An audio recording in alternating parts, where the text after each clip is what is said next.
बिस्मिल्लाहिर्रहमानिर्रहीम। अस्सलाम वालेकुम। आप स्वीडन में रह रहे हैं या स्वीडन में अभी आना चाह रहे हैं, यहाँ पे काम कर रहे हैं या आपके पास रेफ्यूजी स्टेटस है, आप फैमिली के वीज़ा पर हैं या आपके पास स्वीडिश नेशनलिटी है। आने वाले कुछ सालों में शायद खुदा न करे आपका स्टेटस मुतासर हो सकता है। स्वीडन में जो नई गवर्नमेंट आई है जिसमें 4 जमाती इत्तेहाद है, इसमें ये लोग इमिग्रेशन के कानून को बहुत ज़्यादा सख्त करने जा रहे हैं। मैं कुछ जो इनकी इमिग्रेशन पॉलिसी का हिस्सा है उसमें से कुछ हिंट्स मैंने तैयार किए हैं, वो मैं आपको बताना चाहता हूँ और ये भी आपको एक्सप्लेन करूँगा कि ये जितनी भी अमेंडमेंट्स है कानून के अंदर ये कब तक लागू हो जाएंगी और इनसे कौन कौन शख्स मुतासर हो सकता है। जो इन्होंने चीज़ सबसे पहले जिस कंट्रोल करने की कोशिश कर रहे हैं वो रेफ्यूजी स्टेटस को कम अज़ कम लेवल पर लेके आ रहे हैं। यूरोपीय यूनियन हर मुल्क का एक कोटा सेट करता है, उस यूरोपीय यूनियन के कानून के तहत हर मुल्क को, यूरोपीय यूनियन के हर मुल्क को उस कानून का पाबंद रहते हुए अपना कोटा लेना पड़ता है। स्वीडन वाले पिछले कुछ सालों से अपने कोटे से बढ़कर कुछ अफराद को ले रहे थे, अब ये चाह रहे हैं कि रेफ्यूजीज को मिनिमम जो लेवल है उस पर एक्सेप्ट करें, उससे ज़्यादा एक्सेप्ट ना करें। उसके अलावा ये बायोमेट्रिक डाटा जो है उसको पहले वो सिर्फ आपके रेजिडेंट कार्ड के अंदर रखते थे या पासपोर्ट के अंदर रखते थे, अब उसको सिस्टम में रख के पुलिस के हवाले करके उसको एक्सपेंड करना चाह रहे हैं ताकि बायोमेट्रिक डाटा से कंट्रोल ज़्यादा किया जाए। उसके अलावा स्वीडन के दाखिली मकामात और ख़ारजी मकामात पर कंट्रोल ज़्यादा किए जाए। मिसाल के तौर पर मालमो में जो ट्रेनें आ रही हैं कोपनहेगन से या नॉर्वे से जो ट्रेनें आ रही हैं या फिनलैंड से जो आ रहे हैं, उन सख्त मकामात को इतनी सख्ती की जाए कि वहाँ से इल्लीगल लोग यहाँ पे ना आ सकें।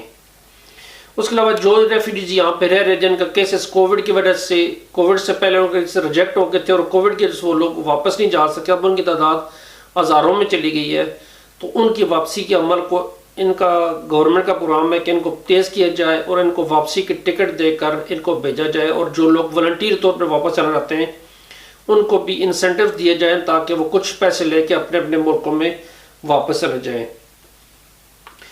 जो एक चीज़ मेन चीज़ जो पब्लिक सबको अफेक्ट करती है, रेफ्यूजीज़ के अलावा जो अफेक्ट करती है, वो सख्त वर्क परमिट और फैमिली की शराइत बनाने का है।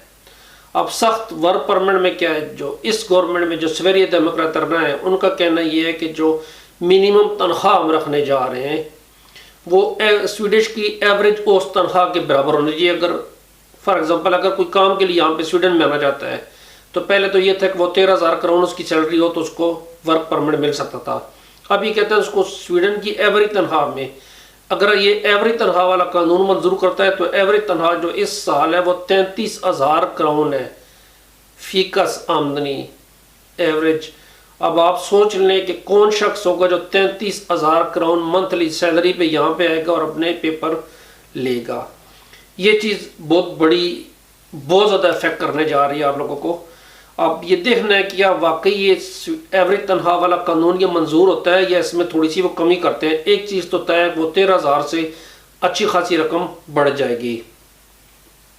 इसी तरह से ये फैमिली वालों को भी इफेक्ट करेगी। जो फैमिली आ रही है, जिस तरह 13,000 है फैमिली के लिए प्लस इतने इतने इतने पैसे होने चाहिए, जब 33,000 तनख्वाह होगी तो फैमिली के लिए पैसे भी बहुत ज़्यादा बढ़ जाएंगे। एक चीज़ सबसे अच्छी जो एक सिर्फ कैटेगरी के लिए, वो जो पिछले साल पीएचडी वालों के लिए कानून में सख्ती आई थी, ये गवर्नमेंट पीएचडी वालों के लिए उस कानून में थोड़ी सी नरमी लाएगी क्योंकि उसकी वजह से पिछले एक साल में पीएचडी वाले बहुत कम लोग यहाँ पे आए हैं।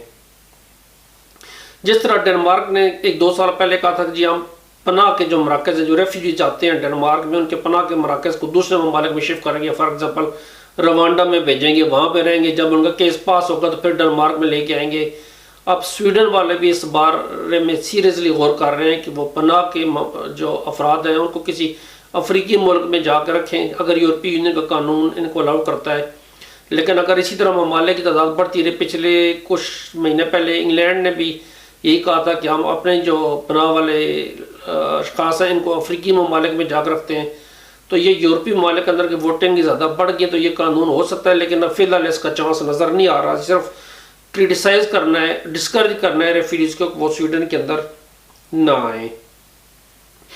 उसके अलावा माशरती इंटीग्रेशन के अमल को तेज़ करना इनका जो मेन मोटो है कि इसमें ज़बान और स्वीडिश सकाफत जो शख्स सीखेगा उसको पीआर या उसको नेशनलिटी मिल सकेगी।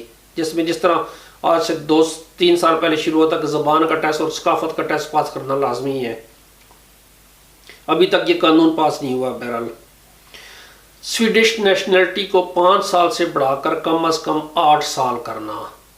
अब इसमें इन्होंने ये नहीं लिखा हुआ कि क्या जो स्वीडिश फैमिली के साथ जिसने शादी की हुई है स्वीडिश नेशनलिटी होल्डर के साथ, क्या उसको भी 3 से 8 साल किया जाएगा या उसको 3 साल ही रहने दीजिएगा। बहरहाल नॉर्मल जो 5 साल के बाद नेशनलिटी दे रहे थे, इनका प्रोग्राम है कि हम नेशनलिटी को 8 साल तक कर दें।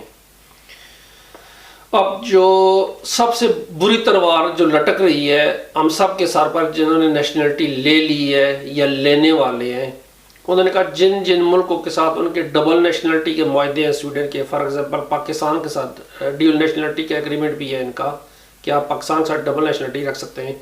अब ड्यूल नेशनलिटी वालों के लिए प्रॉब्लम ये होगा कि अगर खुदा न खास्ता, ये चीज़ पिछले साल इंग्लैंड में भी चली थी 1-2 साल पहले और वहाँ पर भी काफ़ी शोर मचा हुआ था। मेरे ख्याल में इनकी वज़ीर दाखिला जो पाटिल थी उसने ये कानून मंजूर करवाने की कोशिश की थी, अभी तक कानून मंजूर नहीं हुआ। उसमें एक अगर आप संगीन जराइम करते हैं तो आपकी ड्यूल नेशनलिटी मुतासर हो सकती है, ये स्वीडन में कहने जा रहे हैं। जब हम संगीन जराइम की बात करते हैं तो उसका मतलब छोटे मोटे जराइम नहीं है, जिसमें संगीन जराइम का मतलब हो गया टेररिज्म हो गया, आप माशरे के ख़िलाफ़ कर रहे हैं, या आपने जो नेशनलिटी स्वीडिश नेशनलिटी है वो जली तरीके से हासिल की है, फेक डॉक्यूमेंट्स जमा करा के हासिल की है, उसमें कोई साबित हो जाए कि जो आपने केस प्रेजेंट किया था इमिग्रेशन में वो केस सारा गलत था, तो आपकी स्वीडिश नेशनलिटी केस हो सकती है। फिलहाल जो कानून मौजूद है उसमें आपकी स्वीडिश नेशनलिटी एक दफ़ा मिल जाए तो आपकी कैंसिल नहीं हो सकती, लेकिन गवर्नमेंट का प्रोग्राम है कि हम इसको कैंसिल भी कर सकें बाद में। ये ख़ास तौर पर मुसलमानों के लिए थोड़ी सी बुरी खबर थी ये वाली। जो रेफ्यूजी स्टेटस वाले हैं उनकी जो फैमिलीज़ हैं उनको बुलाने में काफ़ी ज़्यादा मराइल सख्त किए जा रहे हैं। एग्जैक्ट अभी तक इनका नहीं पता कि वो क्या करने जा रहे हैं, कि कुछ सालों की पाबंदी है कि जब तक रेफ्यूजी स्टेटस वाले एक ख़ास मकाम तक कुछ सालों में नहीं पहुंच जाते तो उनकी फैमिलीज़ को यहाँ पर नहीं बुलाया जाएगा। अब इस गवर्नमेंट के एक मिनिस्टर ने कहा था कि हम पीआर के कंसेप्ट को ही ख़त्म करना चाहते हैं, जो लोग 5 साल के बाद स्वीडन में पीआर लेते हैं हम इसको ख़त्म कर सकेंगे। अब पीआर का प्रॉब्लम ये है कि यूरोपीय यूनियन के कानून के मुताबिक मैंने पिछली वीडियो में बताया था, अब ये हो सकता है कि इस पीआर के कानून को वो इतना सख्त कर दें, जिस तरह तनख्वाह की या हर चीज़ की शराइत को इतना सख्त करें, इंटीग्रेशन को, ज़बान के टेस्ट को सख्त कर दें कि लोग कम से कम लें।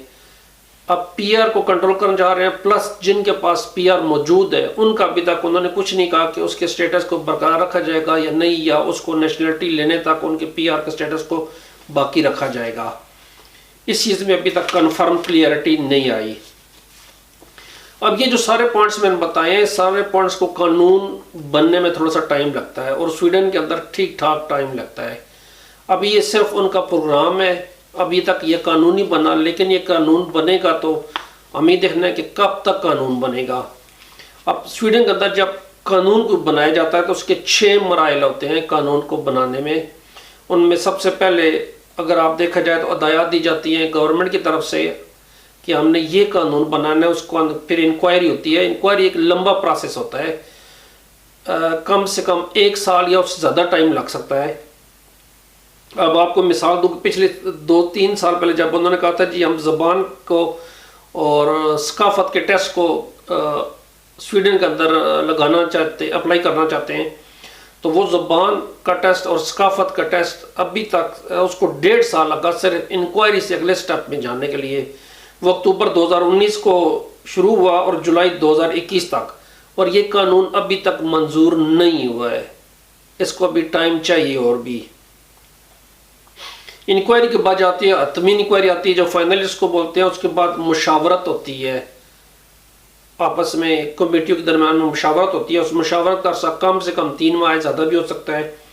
उसके बाद मसवदा बिल की तैयारी होती है, उसके बाद उसको काउंसिल ऑफ लेजिस्लेशन से मुवाफिक करना होता है कि जो स्वीडन के अंदर जो बाकी कानून है, क्या ये कानून उन कवानीन से आमांगी करता है कि नहीं करता। सारे नुकात को देखें कहाँ कहाँ से ये बिल गुजरता है, तो हम देखते हैं जो सख्त कानून ये राइट विंग वाली गवर्नमेंट बनाने जा रही है, ये कम से कम 2026 से पहले पास होने वाला नहीं है।